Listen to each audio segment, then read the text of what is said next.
Hello नमस्कार मंडळी, कसे आहात? मजेत असाल, तब्येत ठणठणीत असेल अशी आशा करते आणि पुन्हा एकदा तुम्हा सगळ्यांचं आपल्या चॅनलवर मनापासून स्वागत करते आहे।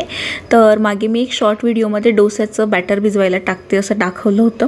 तर आता हे डोस्याचं मी आज बनवते आहे आणि बऱ्यापैकी ते बॅटरनं फर्मेट झालेलं होतं, पण मला असं वाटत होतं की अजून थोडं एक 2-3 तास जर ठेवलं असतं ना तर अगदी छान ते फर्मेट झालं असतं, कारण फर्मेशनची जी प्रोसेस असते ना ती 12 तासांची असते। तर बऱ्यापैकी झालं ते, म्हणून मग आता संध्याकाळी डोसे बनवत होतो। तर डोसे गुनगुन बनवणार होती मी। इथे चटणी बनवते आहे, खोबरं, डाळ्या, आपला ठेचा तिने बनवलेला होता तर तोच टाकला मी। ठेच्यामध्ये मिरची वगैरे होती, लसण, बाकी काहीच नव्हतं। तर हा खूप सारा ठेचाना बनवून ठेवला की खूप मदत होऊन जाते। जर वर्किंग असू ना, आपण वर्किंग वुमेन असू तर काय होतं, भाजीसाठी पटकन सकाळी काहीतरी सुचतं किंवा मग संध्याकाळी तोंडी लावायला भाजी नसेल तर पटकन त्याला तव्यावर तेल टाकून तळून त्याच्यात कोथिंबीर मीठ घालून तोंडी लावायला घेतलं ना की तो एक प्रश्न आपला सुटतो की आता भाजी काय करायची। तर असा डब्बाभर ठेचा हा 8 ते 10 दिवस छान जातो। याला फ्रीजरमध्ये नाही ठेवत मी आणि मीठ वगैरे पण काही टाकत नाही, म्हणजे त्याची जी लाईफ हे आहे, म्हणजे त्याची जी टिकण्याची वेळ आहे ती जास्त राहते। तर आता इथे मसाला डोसा बनवायचं की आत्तू तुला मसाला डोसा खाऊ घालते मी, असं तिचं चाललेलं होतं। म्हटलं ठीक आहे बाई, खाऊ घाल, आपल्यालाही आवडतं ना कधीतरी कोणी आपल्याला छान मस्त असं आयतं खाऊ घालावं।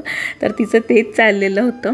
मग म्हटलं ठीक आहे बनव। तर इकडे तोपर्यंत मी चटणी वगैरे बनवून घेतलेली होती आणि त्यासोबत ती आता मस्त असा डोसा बनवणार होती।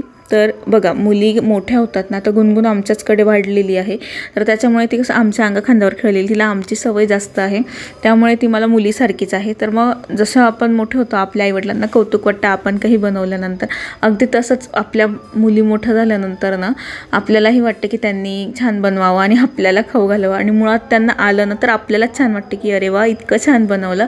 तर तिचे ती प्रयत्न दाखवत होती आणि ट्राय करतात, आपणही 1-2दा ट्राय करतो, चुकतो आणि मग हळूहळू चुकांमधनं आपण शिकत जात असतो। स्वयंपाकाचं म्हणा किंवा आयुष्याचं म्हणा सेमच गोष्ट असते।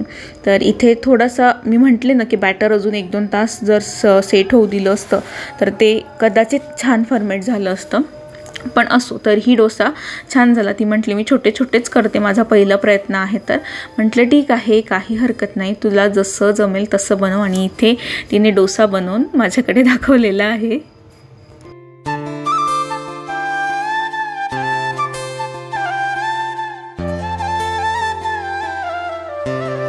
ती तिकडे डोसे बनवत होती, मी एक डोसा ट्राय केला आणि त्यानंतर म्हटलं की चला मला थोडा वेळ आहे, तर आता 26 जानेवारी येते ना, मग त्यानिमित्ताने साड्या होत्या माझ्याकडे। ही जी व्हाईट आहे लाल मोठी बॉर्डरची ती माझी आहे आणि ती जी दुसरी आहे ती माझ्या मैत्रिणीची आहे, अशा 2 साड्या होत्या।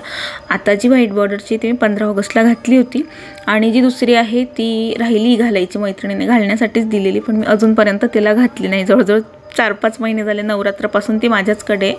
म्हटलं की चला आता 26 जानेवारी येते तर घालूया, पण मैत्रिणीचा फोन आला की मला पण ती 26 जानेवारीसाठी हवी। तर मग मी दोघं ट्राय करत होती, म्हटलं तिला सांगूया की माझी पण एक आहे तर तू पण ही ट्राय कर, पण मग तिचा नंतर फोन आलाच नाही। पण माझं ट्राय करून झाल्या, कुठली घालावी हे अजूनही मी फिक्स केलेलं नाही, बघू आता 26 जानेवारीला ऐन वेळेवर ठरेल, कारण स्कूलचा टायमिंग असेल त्याच्यानुसार मी डिसाईड करेल साडी घालायची की ड्रेस घालायचा व्हाईट कलरचा, समजेलच तुम्हाला।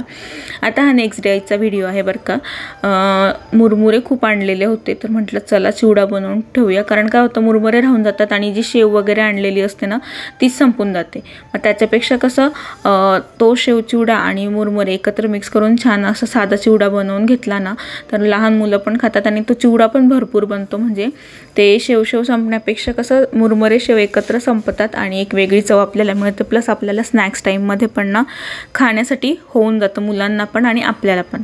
तर मी मुरमुरे वगैरे छान पाखडून घेतले, माझ्याकडे पाखडण्यासाठी चुपडं नाही ताट होतं, त्याच्याच मदतीने पाखडलं आणि अशी जी बारीक बारीक त्याच्यामध्ये साय वगैरे असतं ना, तांदळाच्या साईचं साल ते काढून घेतलेलं आहे मी, नाहीतर ते दाताखाली आले की टोचतं, नाहीतर मग घशात गेल्यावर टोचत राहतं, म्हणून काढून घेतलं। आणि खूप साधा सिंपल चिवडा मी बनवते आहे, खूप जास्त काही त्याच्यात मी मसाला वगैरे असं काहीच टाकणार नाही, इवन लिंबू पावडर, साखर, पिठी साखर हे पण मी टाकणार नाही, कारण आमच्या घरात तसा चिवडा आवडत नाही, थोडा तिखट असा चिवडा जास्त आवडतो। पण मी निधीच्या हिशोबाने ना नॉर्मल चिवडा बनवायचा प्रयत्न करते। एक तर तिला चिवडा हा प्रकार आवडत नाही, तिला चकली वगैरे खूप आवडतं, पण सध्या तेलकट नको, कारण संक्रांतीपर्यंत खूप तेलकट खाल्लेलं, त्याच्यामुळे मी ठरवलं की आता महिनाभर तरी आपण तेलकट अवॉइड करूया, होता होईल तेवढं.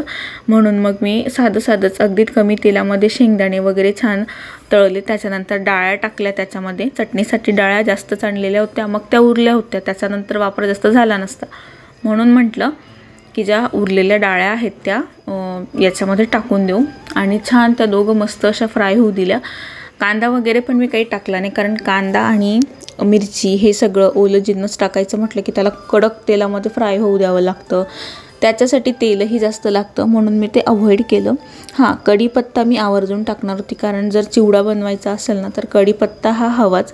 कढीपत्त्याशिवाय चिवड्याला चव येत नाही, म्हणून मग मी जो कढीपत्ता स्टोअर केलेला होता मागे एका व्हिडिओत तुमच्याबरोबर शेअर केलेलं, तर तो कढीपत्ता वगैरे त्यात टाकला. ते सगळं छान फ्राय करून घेतलं. आणि हे मुरमुरे जवळपास कढईभर झाले, मला वाटलं एवढेसेच दिसतील, पण त्यानंतर सगळे एकत्र केल्यावर भरपूर झालेत. आणि मग मुरमुरे टाकल्यानंतर त्याच्यामध्ये जो शेवचिवडा आणलेला होता बाहेरचा तो टाकला. आता याच्यामध्ये मी हळद आणि मीठच घातलेलं होतं, म्हणजे डाळ्या वगैरे फ्राय करून झाल्यानंतर, आणि ते सगळं छान एकत्र करून घेत होती. आता मुरमुरे ना छान शेकले जातात जर बारीक गॅसवर आपण शेकलेत ना, आणि जर गॅस मोठा केला तर ते खाली जळून जातात आणि वातडेच राहतात. त्याच्यामुळे थोडे पेशन्स ठेवून ह्या गोष्टी बनवल्या ना तर खूप छान बनतात. माझ्याकडे संध्याकाळीच वेळ असतो, त्यामुळे सध्या असं तुम्हाला अंधार दिसत असेल, पण आता घरी आल्यानंतरच वेळ मिळतो, सकाळी अजिबात वेळ नसतो. कढईमध्ये मला चिवडा नाही सरोट्याने हलवायला जमत नव्हतं, म्हणून आई जसं करते ना ताटल्याने 2 ताटल्यांच्या मदतीने, म्हणजे 2 प्लेट्स घ्यायच्या, ताटली म्हणतात आमच्याकडे, तर 2 प्लेट्स घ्यायच्या त्याच्याने हलवायचा. आता ह्या 2 प्लेट्सने पण ना कढई छोटी पडते 2 प्लेट्सला, कारण 1 प्लेट मोठी आणि 1 प्लेट छोटी. म्हणून मग मी जो झारा होता ना चिवडा हलवण्यासाठी घेतलेला आधी, तो झारा आणि 1 छोटी प्लेट घेतली. आणि बघा इथे मस्त असा सगळा चिवडा मिक्स केला, थोडं त्याला अजून छान मस्त क्रंचीनेस येऊ दिली मुरमुऱ्यांना. आणि इथे जो चिवडा आहे मस्त असा बनवून तयार झालेला आहे. आता हा 15 दिवस तरी आरामात जाईल आम्हाला. आत्ता हा जो व्हिडिओ आहे तो माझ्या मते आजचा असेल, तर मोप मागवलेला होता मी. माझं खरं सांगायचं ना तर माझा मोप खराब झालेला नाही. जवळजवळ मी मनमाडला होती 2020मध्ये, तेव्हा मोप घेतलेला होता. आजही तो चांगला आहे, एकदम रफ अँड टफ क्वालिटी एकदम छान आली होती.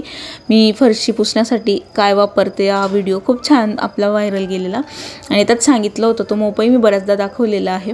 तर त्याचं झालं असं की त्याचं जे बूच असतं ना पाणी काढण्याचं, ते पडून गेलं माझ्याने चुकून कुठेतरी, तर ते सापडतच नाही आहे, आणि मी त्याच्यासाठी ती बकेट वापरू शकत नाही. मला इतकं वाईट वाटलं ते बूच गेल्यानंतर, म्हणजे इतकी छान बकेट त्याची. तो मोप अजूनही खूप चांगला आहे, त्याच्याने फरची पण खूप चांगली पुसली जाते, आणि सिंगल हँड यूज असल्यामुळे तो एवढे 4 वर्ष छान टिकला. मला नवीन घ्यावासाच वाटत नव्हता, पण लकीली मला सेम कंपनीचा मिळाला या ठिकाणी, पण सेम शेप नाही मिळाला. हे राऊंड शेपमध्ये मला ही बकेट मिळालेली आहे, आणि माझी जी आधीची बकेट आहे ती ना स्क्वेअर शेपमध्ये होती. मी टाकून नाही दिली ती, विचार करते त्याच्यात काहीतरी जुगाड करून ती बकेट म्हणजे भरपूर दिवस माझ्याकडे राहील असं काहीतरी त्याचं DIY करावं.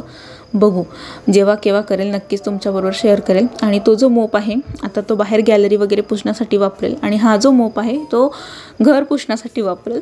असं दुहेरी त्याचा वापर करावा, कारण तो हवा तसा खराब किंवा फेकण्यालायक झालेला नाही. आणि कसं असतं, आपण जर एका हाताने वापर असेल, वस्तू चांगली असेल ना, तर मग नको वाटतं आपल्याला फेकून द्यायला. अगदी तसंच काहीसं माझं आहे म्हणून मग मला नको वाटते ते फेकायला. आणि ती बकेट पण मी नक्कीच वापरात आणणार आहे. आता हा मला 800ला मिळालेला आहे. स्पॉट झिरो म्हणून कंपनी आहे त्याचा आहे. याची लिंक मी डिस्क्रिप्शन बॉक्समध्ये देते आहे, तिथून तुम्ही हा मोप खरेदी करू शकता. हे जे मोपचे जे धागे असतात ना पुसण्याचे, हे मला असेच आवडतात. ते प्युअर जे व्हाईट येतात ना ते थोडे जास्त नायलॉन कॉटनचे असतात, तर त्याच्यामुळे थरथर दिसतात. पण हे असे कॉटनचे घेतलेत ना, याच्यामुळे थरथर दिसत नाही फरशीला. मी इन डिटेल व्हिडिओ आय बटनवर टाकते आहे, आणि प्लस शेवटी पण समजेल तुम्हाला एंड स्क्रीनमध्ये, आणि डिस्क्रिप्शन बॉक्समध्ये लिंक पण देते आहे, तिथून तुम्ही बघू शकतात की मोपची कुठला मोप मी वापरलेला आधी, तर त्याचा तुम्ही बघू शकता त्या व्हिडिओमध्ये. हा पण मोप चांगला निघेल असं वाटतं. आणि खरं सांगू का मला याची ना बकेट आवडलेली नाही आहे, पण आता पर्याय नसल्यामुळे वापरावी लागेल, कारण सेम स्क्वेअर शेपमध्ये आता अवेलेबल नाही आहे ॲमेझॉनला. म्हणून म्हटलं की ठीक आहे चला ही पण बकेट्सही वापरू आपण.